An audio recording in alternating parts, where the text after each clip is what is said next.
কৃপা প্রার্থনা করা যে তিনি তাকে যে হয়তো অনেকে জানতে চায়, কিন্তু আমাদের কোয়ালিফিকেশনও প্রয়োজন আছে।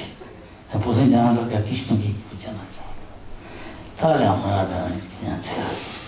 কেন আমাদের আচার্যরা বলছেন শ্রীকৃষ্ণ চৈতন্য রাধা কৃষ্ণ নয়। রাধা কৃষ্ণ, কৃষ্ণ আছে, তিনি আবার লীলা বিলাসের জন্য, আনন্দ উপভোগের জন্য। একে একে আনন্দ হয় না, তাই শেয়ার করতে হয় আরেকজনের সঙ্গে। যেমন এখানে আমরা অনেক লোককে দেখছি, হ্যাঁ, এখন যদি কেউ না থাকে নিশ্চয়ই হয়তো অত আনন্দ পাবো না, বলে, তাই না? ঠিক আছে, সেই তো তা ভগবান এরকম ভূষাম, যদিও তিনি এক, কিন্তু আমি বহু হব, হ্যাঁ, লীলা বিলাসের জন্য। তা আমরা দেখি কৃষ্ণ যখন আসে তার আগে যারা তার ভগবানের কোনো বাপ বা মা এসব কিছু নেই, কিন্তু যারা বাপ মা যেরকম ছেলে মেয়ের ছোটোবেলায় সেবা করে, এরকম ভাব নিয়ে ভগবানের সেবা করতে চায়। যেমন শাস্ত্রে বলছেন যে ভগবান নিজেই তার ভক্তের লক্ষণ বলছে মচ্চিত্ত মদ্গত প্রাণা বোধয়ন্ত পরস্পরম কথঞ্চস্তমাম নিত্যম দুষ্যন্তি। আমরা ইস্কন মানে সেটাই চেষ্টা করছি 24 ঘন্টা আমার জীবনটাকে এমনভাবে এমন ছাঁচে গড়ে তুলতে হবে যাতে কি সবসময় আমরা মনমনা ভাব, সবসময় কৃষ্ণকে মনে রাখতে পারি, তার সেবা করি, যা কিছু করছে। আজকে সকালে কি বলছে, তাহলে পিছন দিকে কী করে আমরা ঘুমাচ্ছি, এদিকে ধরবে না, না, এই শরীরটা রক্ষার জন্য, ভগবানের সেবার জন্য শরীরটাকে বিশ্রাম দিতে হবে, সেই ওইটুকু ঘুমানো দিতে পারবে। এটা হলো আদর্শ। প্রথমেই তো আমরা তা পারবো না, আমরা দেখতে হবে আমি প্র্যাকটিক্যালি কতটা পারি। ধীরে ধীরে এগিয়ে যে আমার যেরকম আমি সিরিয়াস, আমি যত সত্যি সত্যি গুরুতরভাবে জরুরিভাবে চাই ভগবান ধামে যেতে।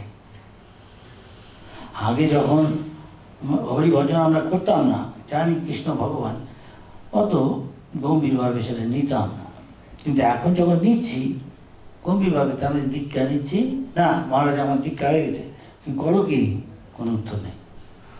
তার মানে সে সিরিয়াস না, সে জানে ফ্যামিলি গুরু আছে, ওর মানে দীক্ষা নিতে হয়, নিচ্ছে, কিছু করছে না কেন, এরকম আছে। হ্যাঁ, কতজন আমি বলতে পারছি না, দেখেছি যা প্র্যাকটিক্যাল তাই বলে। তো কি বলছিলাম, যাই হোক, তো ভগবানের অনেক শক্তি, ভগবান শাস্ত্রে বলছে পরাশ্য শক্তির বিবিধই শক্তি, পর অশ্ব, সংস্কৃতি জানে, তার নানান রকম শক্তি আছে। তো ভগবানের নতস্য, তার কার্য, তার কোনো কাজ করার কিছু নেই, সে শুধু নিজে উপভোগ করে বাঁশি বাজাচ্ছে, আর বন জঙ্গলে গিয়ে সে তার বালক গোপ বালকদের সঙ্গে খেলা করছে, আর গোপীদের সঙ্গে কখনো হয়তো নৃত্য করছে।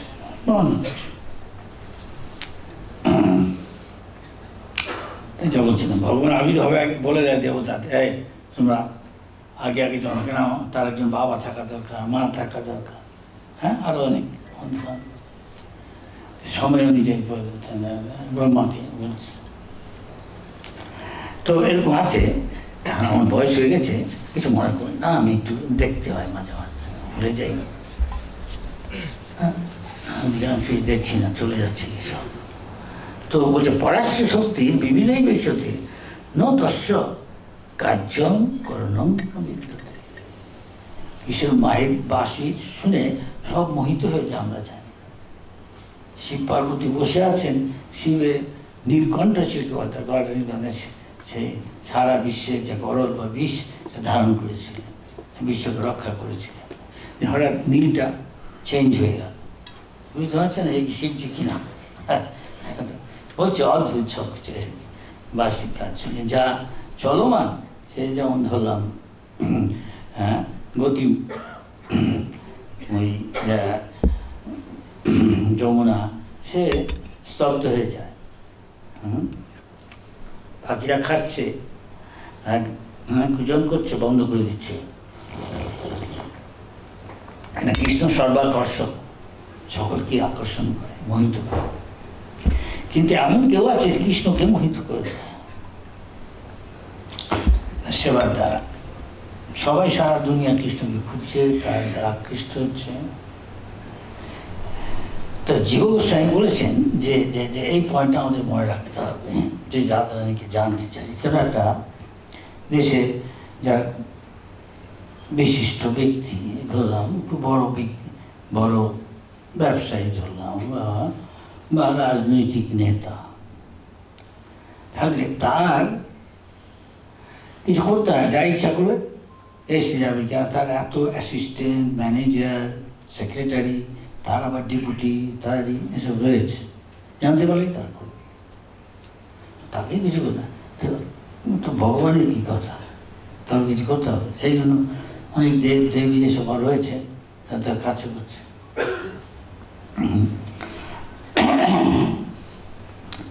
ভগবত তত্ত্ব জানতে হলে অনেকভাবে আমরা জানতে পারি, এটা খুব গভীর এবং অত সহজ না জানা। খালি বই পড়ে আমি বলে দিলাম। কোনো এক প্রফেসর বাঙালি, সে একদিনকে বলছে, আমি চৈতন্য চিন্তা বলছি, আমি বিশ্বাস করি। বলছে সে বিশ্বাস করে না বললে তো আমরা, সে কি যোগ্য, সে কি সাধু হয়েছে? সে তমগুণে থাকে, ও কী করে বুঝবে?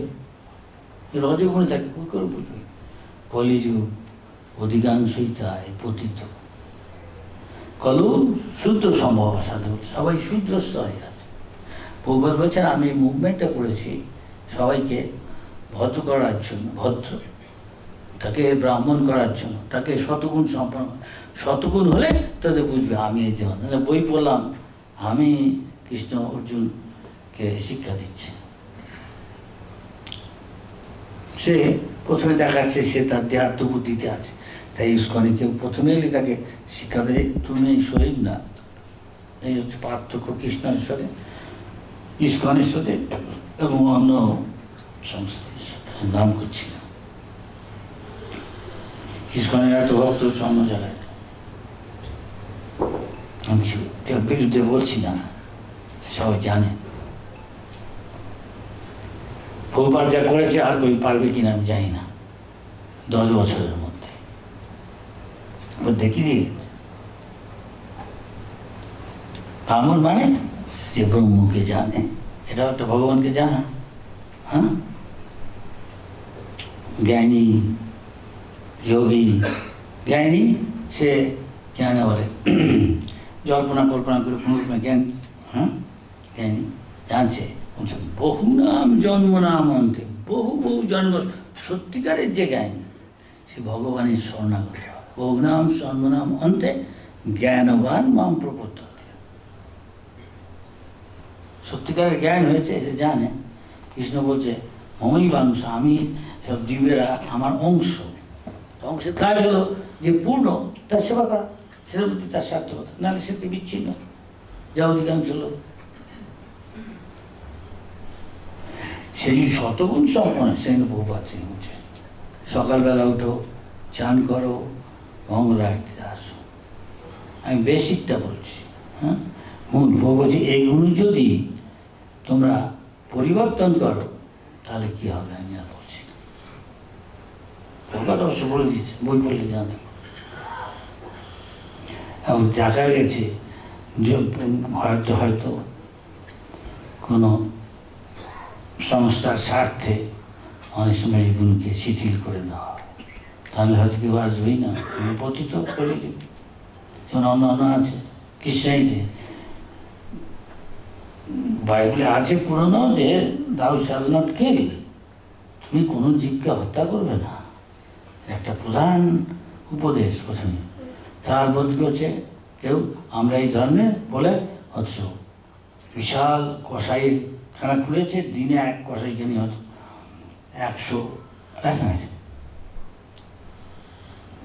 10,000 জবাই করছে গরু।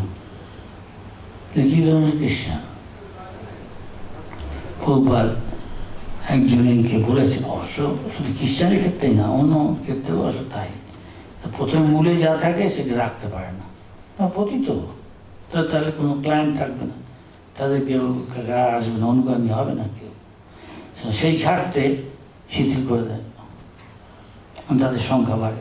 প্রভুপাদকে একজন জিজ্ঞেস করেছেন যে আপনি এটাই যদি শ্রেষ্ঠ হয়, খ্রিস্ট কনসাসনেস জগৎকে উদ্ধার করবে, তো আপনি কেন আপনার সাথে এত লোক আসছে না কেন, এদের সংখ্যা বেশি কেন?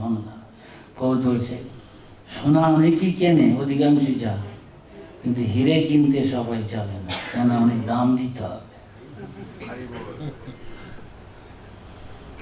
আর আমাদের ক্ষেত্রে যেই লোকে বলে মায়াপুরে এসে যে আমি প্রভু আমরা কি এখানে থাকতে পারি, নিশ্চয়ই আসুন, কিন্তু আপনাদের জন্যে, আমরা তো যাই গিয়ে প্রচার করতে।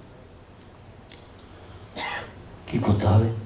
কিছুই না, সকাল বেলা উঠে চান করবে, মঙ্গলবারটি যাবে, কটার সময় উঠতে হবে, এইসব জানতে পারলেই তখন আছে দেখছি বুঝতেই পারছেন, মানে কি সোজা কথার দরকার নেই, কষ্ট করবে না। বাংলায় কথা আছে, কষ্ট করলে কৃষ্ণ, আমি কষ্ট করবো না, আমি কৃষ্ণের কথা তো হবে না। এই জন্য কত যারা এইসব নিয়মকানুন মানে না, হ্যাঁ, এগুলো উৎপাতের সৃষ্টি করছে না। 13টা এরকম সম্প্রদায় আছে, আবার এমন কিছু করতে চাও না, আরেকটা আরো সম্প্রদায় হয়ে থাকে, হয়ও তাই। তাই সস্তায় কিছু পেতে হলে সস্তার 3 অবস্থা।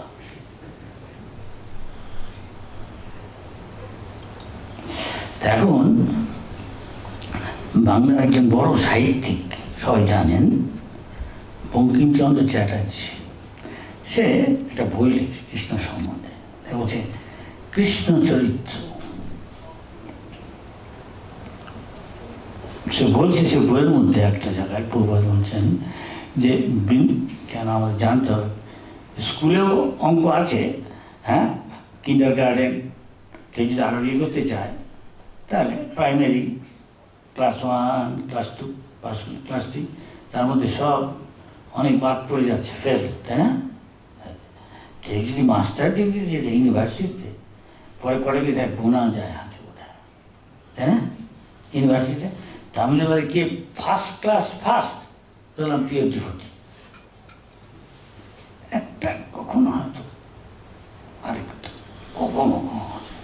সেই জন্য বলছে মনুষ্য নাম সরস্বতী, এই মনুষ্য মানে 2 হাত 2 পা নয়, শাস্ত্রে বলছে মনুষ্য মানে অর্থাৎ ব্রহ্ম জিজ্ঞাসা, যে জিজ্ঞাসা করে আমি কে, কোথায় যাব, চোখ বুঝবো, এসব যে জিজ্ঞাসা করে না, কি নিয়ে থাকে, আহার, নিদ্রা, আত্মরক্ষা, মৈত্র, সবই বড়া পুষ্ট খরই, সবই হচ্ছে মানে কুকুর, বরাহ মানে শুয়ার, বিশেষ করে বন্য শুয়ার, উষ্ট খরই, বিভিন্ন ধরনের চরিত্রের মানুষ এরকম আছে। সময় কম, বলছি না, অন্য আরেকদিন এখানে আসতে বলবো। উষ্ট খরই, খরই মানে গাধা। সুতরাং কর্মী যারা, তার গাধার মতো খাটছে, কিছু মনে করেন না কেউ খাটছে। আমি জানি একজন মানব দেশে গিয়ে খাটছে, বাপের কাছে প্রতি মাসে লাখের বেশি টাকা পাঠাচ্ছে, বাপ খুব খুশি, যেই জানতে পারছি এই সাধুদের কাছে যাচ্ছে, গেছি আমি তো পাবো না। এদিকে ছেলে লিখছে যে আমাদের আখের, যেমনকে আখের মেশিন দেখেছেন, নিম্নে সব রস বের করে, তা আমি দেখছি আমার থেকে তাই করছে, টাকা দিতে পারে, আমি বোধহয় একটু ঘুমাবার সময় পাই কিছু সময়, আর একটু খাওয়ার সময়, এছাড়া বলতে কোনো রকমের একটু স্নান ইত্যাদি ছাড়া কোনো সময় নেই। আর মেশিনের চেয়েও বোধ কম। তখন জীবনে আছে কি, খালি টাকা ঠান্ডা সব, এটা কি জীবন মানুষের? কিন্তু এগুলো কেউ না কেউ আহার নিদ্রা আর তখন এটাই হলো এখনকার সভ্যতা। সেই জন্য প্রভুপাদ বলছেন তাহলে কুকুর পশু পাখি তারাও এনজয় করছে আহার নিদ্রা, আমি এটাকে বাড়াচ্ছি, তো ওদের সাথে আমাদের পার্থক্যটা কোথায়? এটা ভগবান ঋষভদেব বলছেন নায়ম দেহ দেহ ভাজা, তার 100 ছেলে ভরত প্রধান বলছে এই দেহটা প্রথম শিক্ষালে দেহটা আমি না, যে এই জানে দেহটা আমি যদি দেহটাকে জানে বিশ্বাস এই দেহটাই আমি, তা নাহলে আমি এত রাত দিন আহার নিদ্রা তখন আহার নিদ্রা তখন করছি না, হ্যাঁ কি না? সে হতে পারে ট্রিপল এমএ গোল্ড মেডেলিস্ট, কিন্তু সে তাই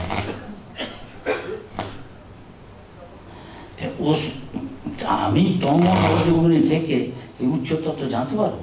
কখনো জানা যাবে, অন্তত কমসে কম তাকে শতগুণে আসতে হবে। সেই জন্য প্রভুপাদ বললেন এই তাহলে সে জানতে পারে, তাহলে সে বুঝতে পারছে, তাহলে সে বিশ্বাসই করবে না এসব।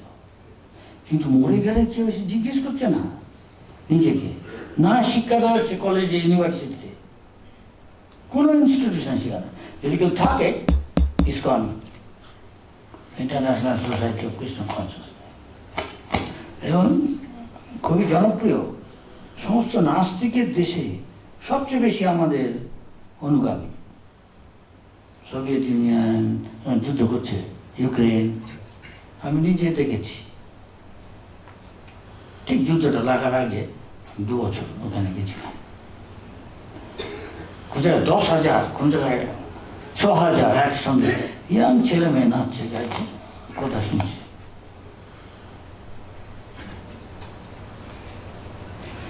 নিশ্চয়ই কিছু পাচ্ছে, হ্যাঁ, আনন্দ যা আগে পায়নি, নাহলে কি করে পড়বে? কে শুধু শুধু 3টের সময় উঠবে? সেই জন্য উনি বলছেন মনুষ্য জীবন তপোদিব্যম, তপস্যার জন্য।